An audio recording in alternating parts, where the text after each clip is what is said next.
Paix sur vous, petite vidéo donc concernant les conciles. Qu'est-ce qu'un concile donc œcuménique? C'est tout simplement une assemblée donc d'évêques et de théologiens qui décident des questions tout simplement de doctrine et de discipline donc ecclésiastique.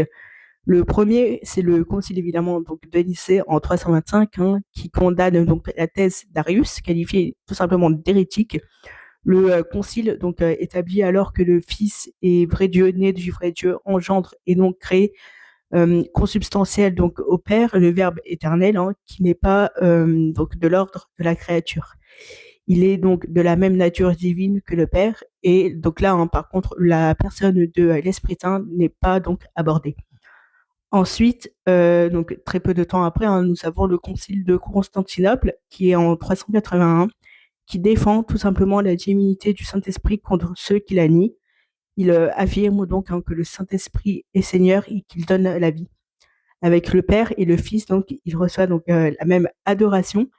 Il procède du Père, il est de la même nature donc divine du Père et du Fils.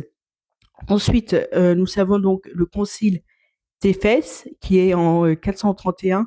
Donc, il s'oppose à Nestorius qui refuse tout simplement d'appeler Marie Mère de Dieu, du coup, donc, qui la nomme Mère du Christ, de peur tout simplement de considérer qu'elle est la source de la divinité. Et c'est avec donc Cyril d'Alexandrie que le concile insiste sur l'unité de la personne divine, qui s'est fait donc chair, si bien que Marie donc est reconnue comme vraiment mère de Dieu, Théotokos.